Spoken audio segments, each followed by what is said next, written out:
Now we're some health news. You know the old expression, don't worry, be happy? Don't worry, be happy. Don't worry, be happy. Don't worry, be happy. Don't worry, be happy. Don't worry, be happy. Don't worry, be happy. Don't worry, be happy. Don't worry, be happy. Don't worry, be happy. Don't worry, be happy. Don't worry, be happy. Don't worry, be happy. Don't worry, be happy. Don't worry, be happy. Don't worry, be happy. Don't worry, be happy. Don't worry, be happy. Don't worry, be happy. Don't worry, be happy. Don't worry. Don't worry, be happy. Don't worry, be happy.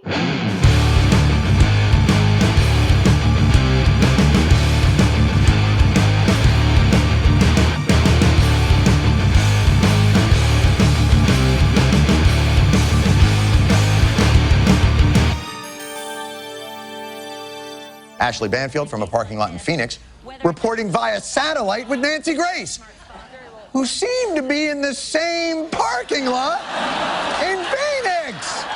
I'm basing that, of course, on the fact that the cars that are passing by Ashley Banfield's location box also appear to be passing directly into Nancy Grace's box. In consumer news, economic factors may take some spring out of the Easter Bunny's step this year. Economic factors may take some spring out of the Easter Bunny step this year. Economic factors may take some spring out of the Easter Bunny step this year.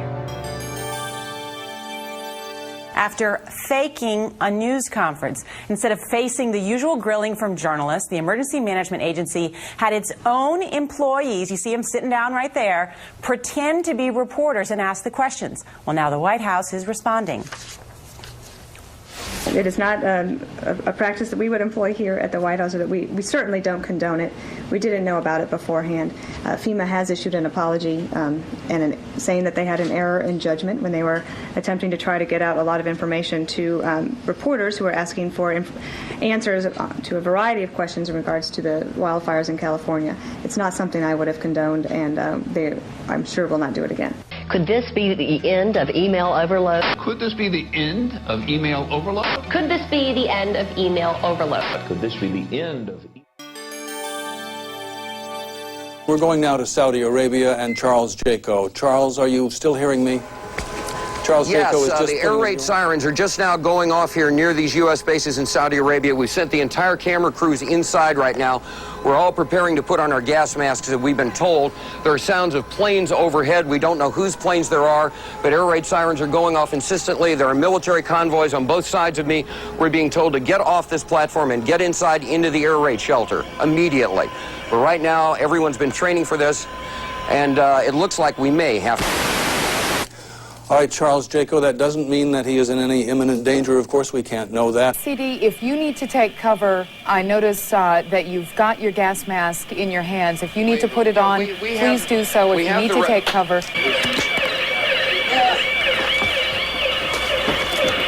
People are looking up in the skies, scanning the skies to see what they can see.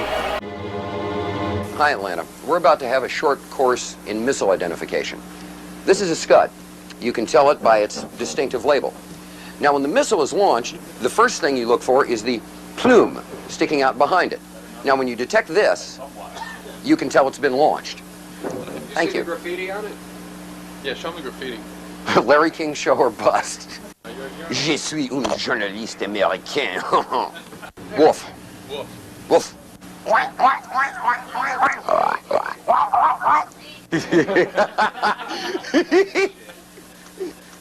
Oh, I love this country so much. You guys just don't have a clue. Well, Cheryl, it was almost exactly 2 hours ago when the sirens went off here in Saudi Arabia. Where we are in eastern Saudi Arabia, there was no problem. Now, let me just size my mask and fit it for a second, just like I always do. Stand by. All clear. They're... Oh, shh. What are they saying? Are they saying all clear? Yes, ma'am. I can't hear. Were they saying all clear down there just now? Okay. All clear. All clear. Está bien was a false alarm. Got that, Atlanta? Standing down now. I'm gonna go get my hamburger and my coffee. Good. We just got the all clear. All clear. Every time I order something, this happens. All clear. Thank you. Do you have any people paid by the CIA who are working for television networks This, I think, gets into the kind of getting into the details, Mr. Chairman, that I'd like to get into in executive session. U.S. President George Herbert Walker Bush pushes for a land war against Iraq. But polls show the U.S. public is split 50-50 on that idea. Then comes this eyewitness testimony before a congressional committee from a 15-year-old Kuwaiti girl. The claim is she cannot be identified for fear of reprisals. While I was there, I saw the Iraqi soldiers come into the hospital with guns. They took the babies out of the incubators, and left the children to die on the cold floor. The U.S. public is outraged. The result? Support for land war zooms. It's a turning point. Desert Storm is launched. 135,000 Iraqis are killed. An estimated 1 million Iraqis, many of them children and old people, then die as a result of 10 years of sanctions. One small problem. There never were any incubator baby deaths, not one.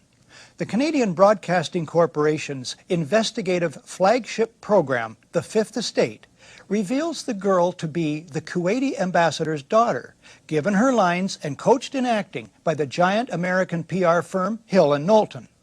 It's one phase in a $10 million joint U.S.-Kuwaiti campaign of deception. This man is lying. I myself buried 14 newborn babies that had been taken from their incubators. This man is lying. And they had kids in incubators, and they were thrown out of the incubators so that Kuwait could be systematically dismantled. There were a lot of people who participated in a conspiracy. Yes, an out-and-out conspiracy of fake organizations, false documents, fraud, and disinformation. Do you have any people being paid by the CIA who are contributing to the national news services, AP and UPI? Well, again, I think we're getting into the kind of detail, Mr. Chairman, that I'd prefer to handle in executive session. I'm Ray McGovern, a 27-year veteran of the Central Intelligence Agency. Why did you lie to get us into a war that was not necessary and that has caused these kinds of casualties? Ruh-roh. First of all, I haven't lied. Oh, he didn't lie. All right, well, that settles it, everybody. There's pound cake in the back. We can all have a nice time, and It appears that there were not weapons of mass destruction there. You said you knew where they were. I did not. See? He never said he knew where they were. We know where they are. They're in the area around Tikrit and Baghdad and east, west, south, and north somewhat. So the Secretary of Defense caught in a contradiction about weapons of mass destruction. Surely that will be a big story. How much of an axe do you have to grind with Secretary Rumsfeld? But he wasn't just any heckler. Were you nervous? Tucker, I resent the word heckler. I'd like you to take that back. Okay, I'm not taking it back. Donald Rumsfeld encouraged whoever, I think, had their hands on you at the time to let you stay there. Does he get any credit for that today? Isn't it enough that he was wrong and had bad judgment? Why does he have to be a liar, too? Well, you know, that's the question you'd have to direct to him. But won't. Right after 9/11, people were asked about Iraq, and only about 16% felt Saddam Hussein had anything to do with it. But with all of this propaganda coming out, Cheney and all those folks, about 28% believed that Iraq had something to do with it. 2 years after we invaded Iraq, close to 60%, 56% of Americans believed a delusion. What did Iraq have to do with what? The attack on the World Trade Center. Nothing. There are 5 giant multinational corporations who control all 14,000, virtually all 14,000 radio stations in America, all 5,000 television stations, 80% of our newspapers, all of our billboards, and most of the large internet content providers. So there are 5 guys who are deciding what we hear as news and information.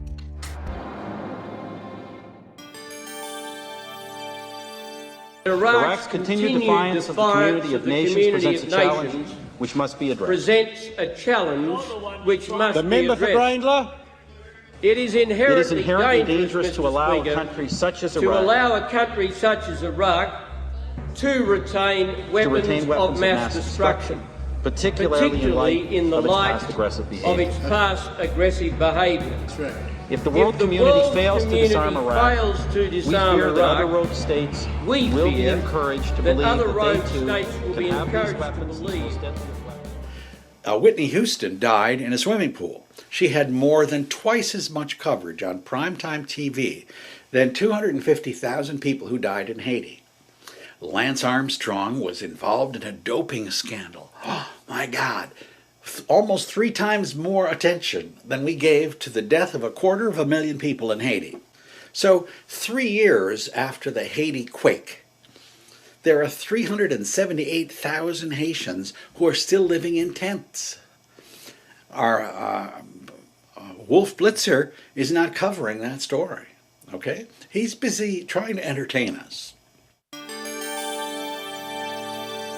So now with Pawlenty dropping out, Rick Perry dropping in, and Michelle Bachmann and Ron Paul dominating the Ames straw poll, we got ourselves a race.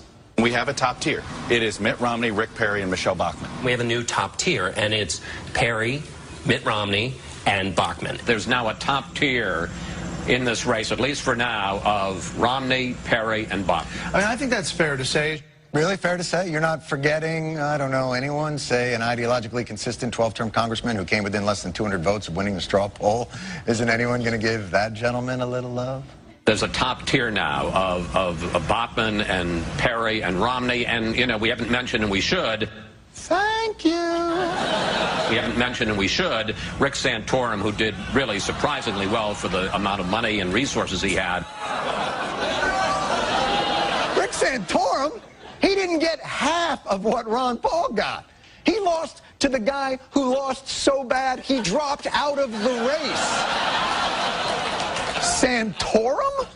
We're looking at Mitt Romney, who continues to be the front runner, but we have Rick Perry as well, and now Michelle Bachmann. Let's not count out John Huntsman, though. What? John Huntsman? Huntsman got 69 votes. If all of John Huntsman's supporters met at the same Ames, Iowa Quiznos, the fire marshal would say, yeah, that's fine, no problem. There's still some tables open in the back. Huntsman was the only Mormon running in the straw poll, and he came in second amongst Mormons. And by the way, this pretending Ron Paul doesn't exist for some reason has been going on for weeks. A new Gallup survey showing Rick Perry running second to Mitt Romney, knocking down Iowa favorite Michelle Bachmann to 4th. Behind who? 4th behind who? How did Libertarian Ron Paul become the 13th floor in a hotel? Why? What's wrong with... He is Tea Party patient zero. All that small government grassroots business, he planted that grass. These other folks, they're just moral majorities in a tri-cornered hat. Ron Paul's the real deal, and Fox News should love this guy. But watch the disconnect between the debate moderators at Fox's Thursday debate and the debate audience. Iran does not have an air force that can come here, just like we did in Iraq. Build up the war propaganda. There was no Al-Qaeda in Iraq, and they had nuclear weapons, and we had to go in. I'm sure you supported that war as well. Yeah. Okay. It's time we quit this. It's time. It's trillions of dollars we're spending on these wars.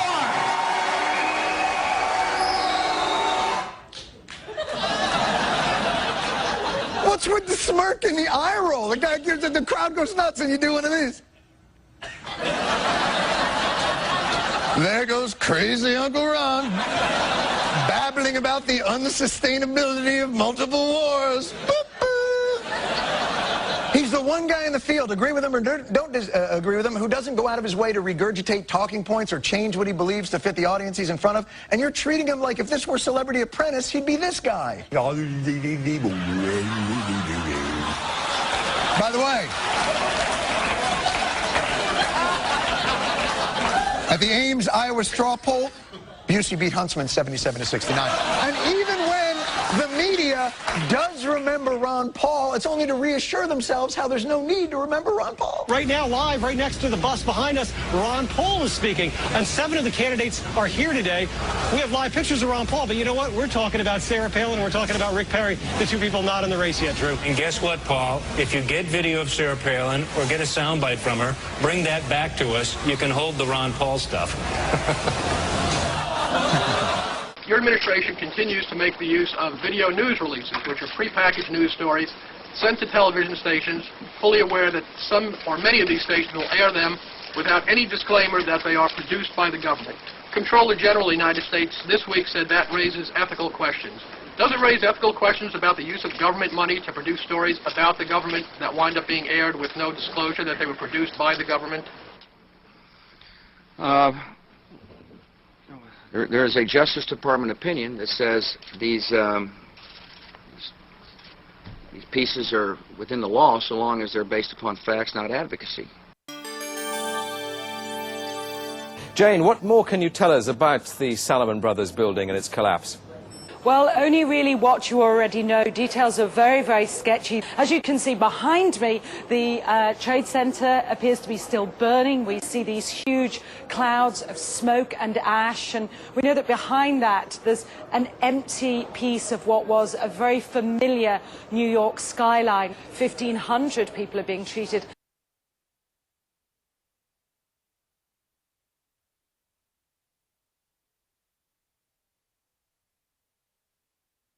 The collapse of World Trade Center 7 on 9/11 was a rare event. Our study has identified thermal expansion as a new phenomenon that can cause the collapse of a structure.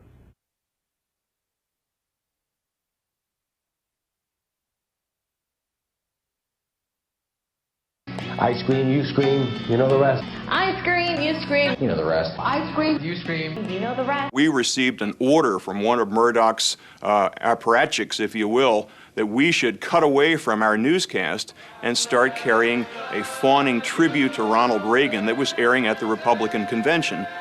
We were stunned because up until that point we were allowed to do legitimate news, and suddenly we were ordered from the top to carry propaganda, carry Republican right-wing propaganda. The U.S. State Department calls him one of the most significant financial sponsors of Islamic extremism in the world. Supposedly, a CNN reporter found Osama bin Laden, took a television camera crew with him. He is a major terrorist financier. Went into Osama bin Laden's hideout. We are put in a minivan with curtained windows and drive west. As night falls, we move to a four-wheel drive vehicle that makes its way up a rough mountain path past checkpoints manned by heavily armed men. Interviewed him and his top leadership, his top lieutenants and colonels and generals in their hideout. Mr. bin Laden, you have declared a jihad against the United States. Can you tell us why? The U.S. government has committed acts that are extremely unjust, hideous, and criminal through its support of the Israeli occupation of Palestine. And we believe the U.S. is directly responsible for those killed in Palestine, Lebanon, and Iraq. This is a CNN reporter with a camera crew. And he came out and told everybody, within 3 weeks, Osama bin Laden is going to attack the United States and Israel. Now, don't you think that's kind of strange, folks? You see, because the largest intelligence apparatus in the world, with the biggest budget in the history of the world, has been looking for Osama bin Laden for years and years and years, and can't find him. Some doofus, jerk-off reporter with a camera crew waltzes right into his hideout and interviews him. Now, that tells us two things. Either everyone in the intelligence community and all of the intelligence agencies of the United States government are blithering idiots and incompetent fools, including the entire apparatus of the FBI and all of their personnel, or they're lying to us. They're not looking for him at all. I suspect your research has discovered the memoranda that were written by John Moody and by Roger in terms of setting the tone for the day. The message of the day is a very political device. Let's spend a good deal of time on the battle over judicial nominations, which the president will address this morning. Nominees who both sides admit are qualified are being held up because of their possible, not demonstrated, views on one issue, abortion. This should be a trademark issue for FNC today and in the days to come. There was nothing covert about the way the managing editors in New York or Washington operated. They made it perfectly clear what they expected from us. The so-called 9/11 Commission has already been meeting. This is not what did he know and when did he know it stuff. Do not turn this into Watergate. Every morning there was a detailed list of subjects to talk about, not talk about. Kerry's speech on the economy at Georgetown is likely to move onto the topic of Iraq. We should take the beginning of the Kerry speech and see if other news at the time is more compelling. It is not required to take it start to finish. They were just actually issuing edicts to the reporters to control what they could say and how they could say it. Let's refer to the U.S. Marines we see in the foreground as sharpshooters, not snipers, which carries a negative connotation. When headquarters sent a memo every morning and said, we want to touch on the following issues, we want to cover the following stories, we want to do them in this particular way, our job and our objective then was to execute the plan.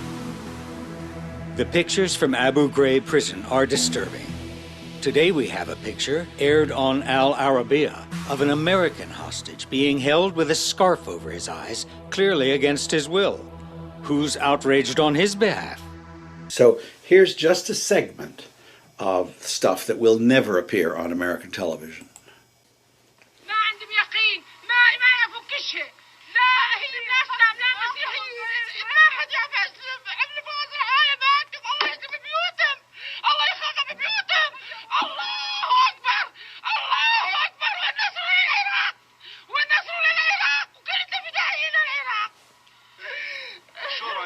يضربوا المدنيين يعني؟ ايه مدنيين اللي كله هذا بيت عمنا كله مدنيين هم عسكريين كله مدنيين يضربون من الله ينتقم منهم حسبي الله ونعم الوكيل حسبي الله ونعم الوكيل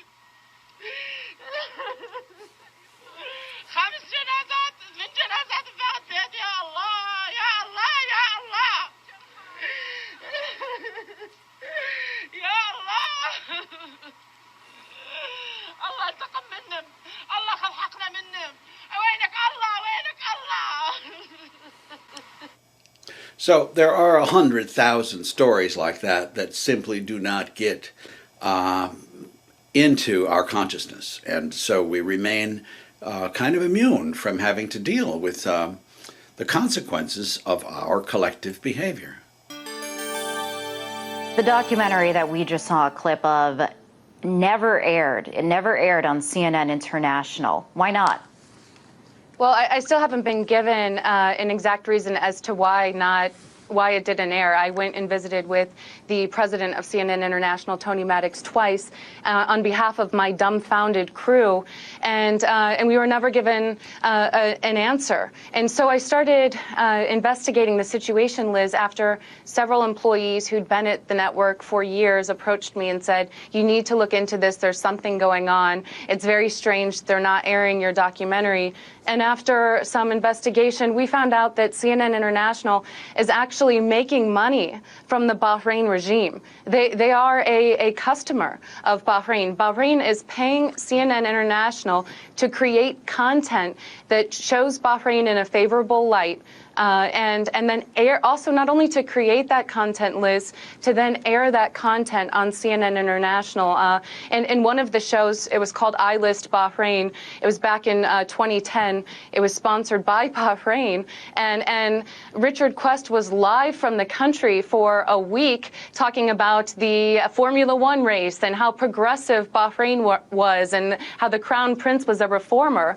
Well, we saw in February 2011 that under under the Crown Prince's rule, the military troops shot and killed unarmed protesters in broad daylight.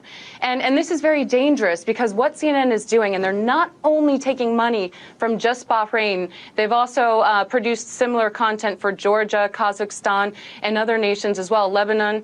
And what makes this dangerous is they're not disclosing to the viewers that these sponsored programs are actually being sponsored. Or if they are disclosing it, it's in very small gray lettering at the bottom of the article. Whether it's CNN or CBS or NBC, it's all fiction. People making the junk know that. The viewers suspect it, but where are they going to turn to?